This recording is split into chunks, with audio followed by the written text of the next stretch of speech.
Dalik mampir neraka aja kita nggak mau, nggak ada jaminan kita masuk surga. Kalau kita ngapunten, Bu, cinta suaminya. Betul.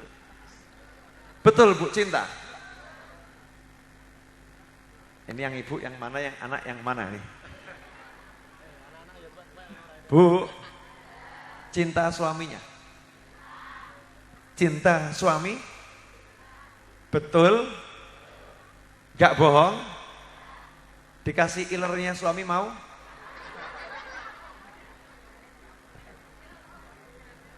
Mau enggak Bu? Ibu dikasih ilernya suami mau enggak?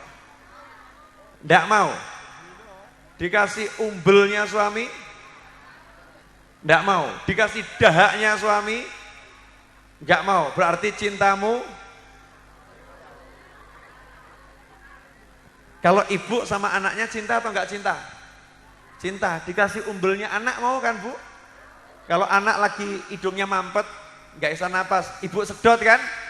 Iya. Coba kalau bapaknya mampet, ibu mau nyedot? Jadi cintanya palsu Pak. Kalau buat anaknya bener, tapi kalau buat suaminya rodok palsu, rodok asli, belum teruji betul. Nah Nabi Muhammad SAW, beliau itu dahak. Dahaknya itu kalau keluar tidak pernah nyampe ke muka bumi. Kenapa? Karena sudah dijadikan rebutan oleh para sahabat, kemudian diusap-usapkan ke wajah beliau para sahabat. Berarti dahaknya Nabi ini kira-kira enak atau enggak enak? Ya enak, wangi atau enggak wangi?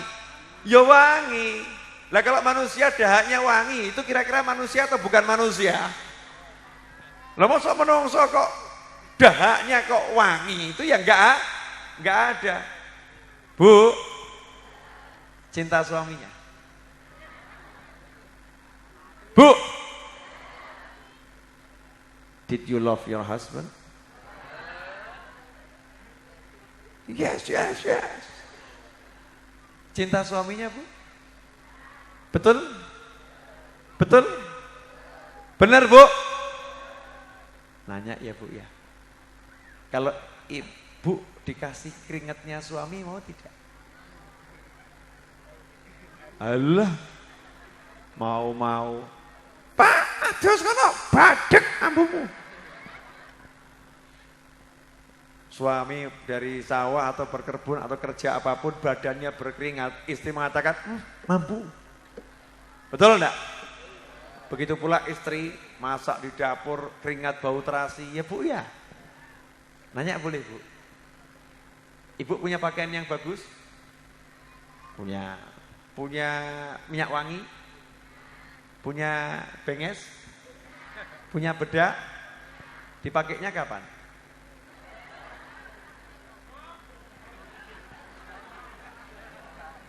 Yang ngasih duit buat beli baju siapa? Buat beli bedak? Yang buat beli benges, Bu, yang ngasih siapa Bu? Suami, betul. Nah, tapi ibu pakai baju yang bagus untuk jagong, untuk pengajian.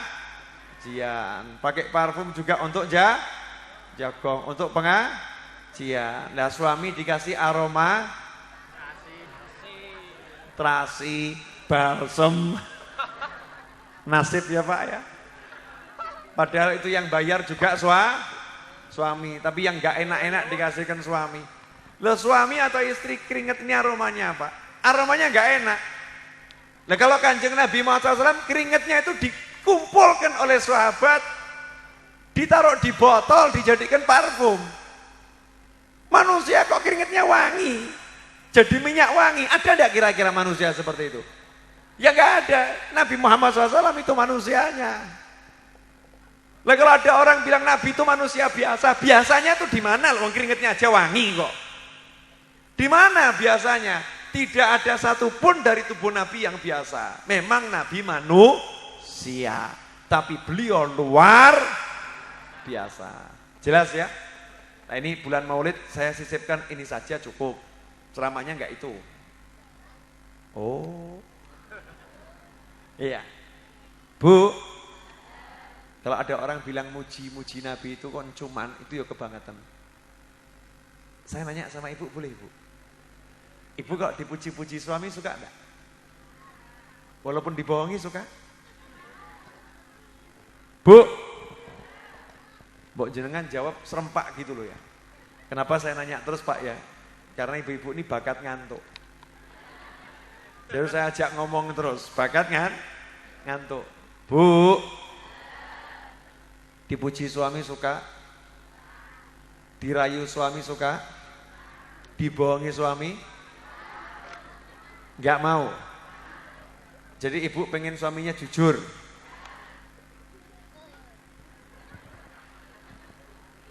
Yakin pengen suaminya jujur? Yakin? Ini suami yang bohong begini Bu. Suami bohong. Sayang, sebentar belum selesai. Sayang, sungguh kecantikanmu tiada tara di muka bumi ini. Ini genah ngapusi. Kecantikanmu tiada tara di muka bumi. Karo tonggone jak ayu tonggone sing pendeli tonggone. Bilang kecantikanmu tiada tara di muka bumi. Ini bohong atau enggak bohong ini? Jenengan kalau dipuji begitu seneng atau enggak seneng? Seneng. Padahal itu bohong. Jadi jenengan dibohongi seneng. Lo enggak seneng? Nah, yang enggak bohong begini. Istrinya dian pakai bedak, bengesan, parfum. Nanya sama suami, "Mas, gimana penampilanku? Jujur atau enggak jujur?" "Jujur Mas, jangan bohong." "Wis tuwek meh mati, rasa aneh-aneh." Saya mau nanya Bu, jenengan kira-kira seneng apa mangkel? Seneng apa mangkel? Mangkel. Lah mintanya suami jujur atau bohong? Loh aneh toh Pak? Aneh enggak ini? Mintanya jujur. Jenengan jujur, istri mangkel. Betul kan? Maunya bohong.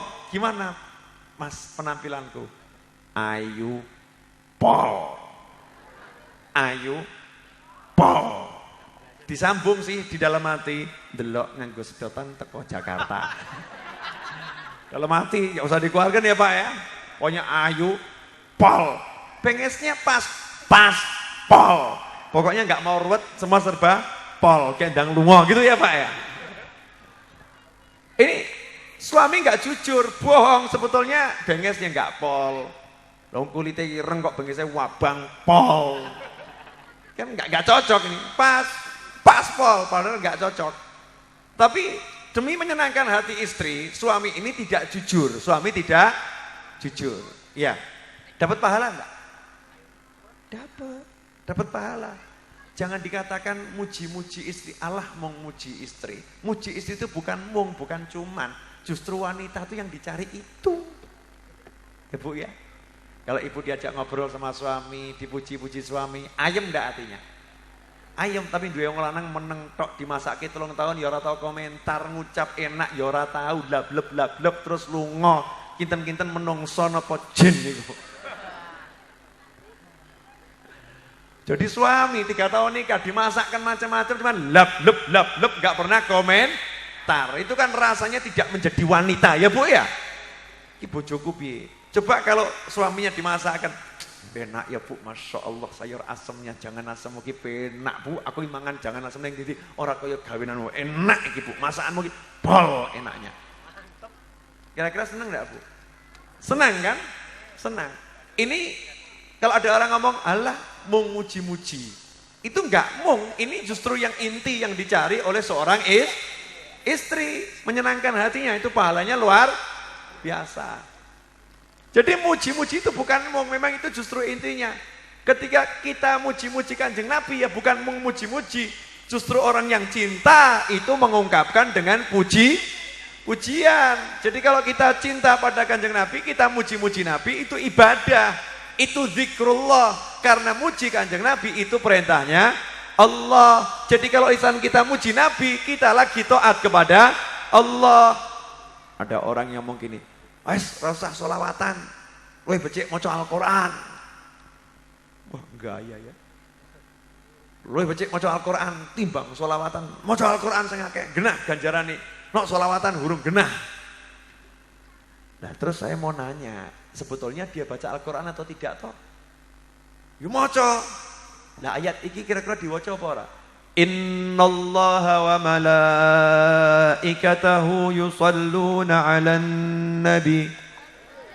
Ya ayyuhalladzina amanu sallu 'alaihi wa sallimu taslima. Allahumma shalli wa sallim wa barik alaihi. Itu ayatnya kan jelas. Disuruh sholawat dan salam kepada Nabi. Lah kalau dia baca ayat itu, terus dia nggak mau banyak-banyak sholawat dan salam, berarti ya ora moco. Justru orang yang sholawatan itu lagi ngamalkan Al-Quran. Berarti orang yang sholawatan lagi baca Al-Quran. Karena baca Al-Quran itu bukan cuma dibaca, direnungkan, dipahami, diamalkan.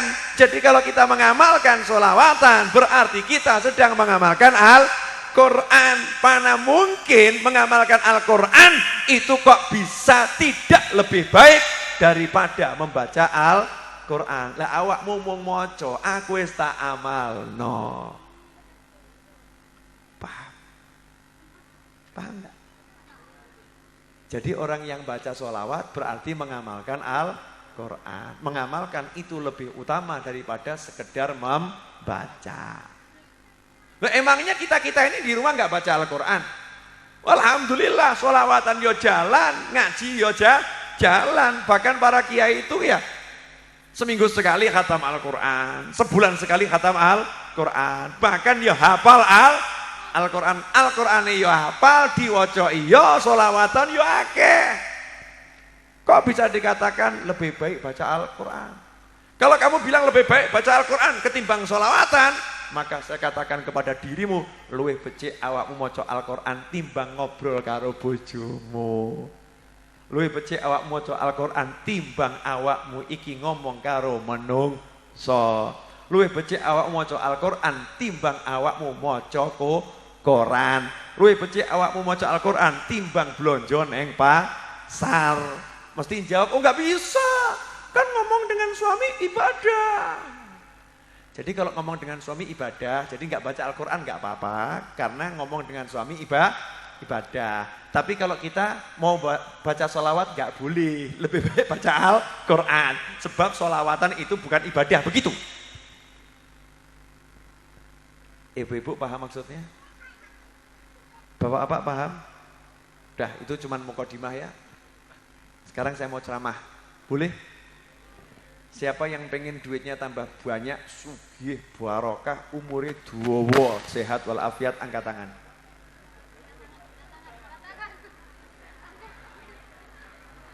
Insyaallah.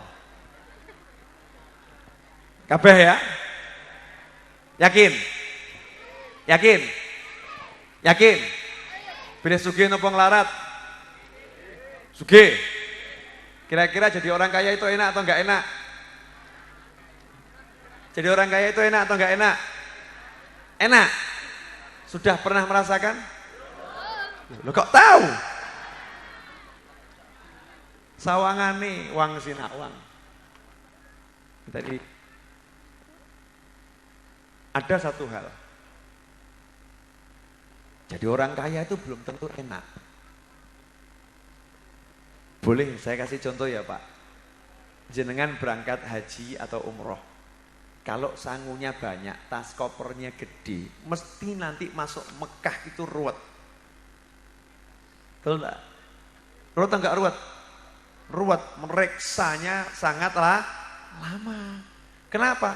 Karena dibuka itu dibongkar, dilihat satu-satu, nanti dibalikkan lagi. Lama itu. Tapi kalau masuk Mekah berangkat haji atau umroh modal tas kresek.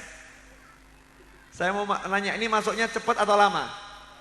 Cepat. Lah mau diperiksa apa? Enggak ada yang diperiksa. Ayo silakan jalan, silakan jalan. Dan nanti di akhirat juga begitu. Yang di dunia ini duitnya kebanyakan, pemeriksaannya lama di akhirat. Nah, pemeriksaannya itu lamanya 500 tahun. Khusus orang kaya diperiksa 500 tahun baru bisa masuk surga.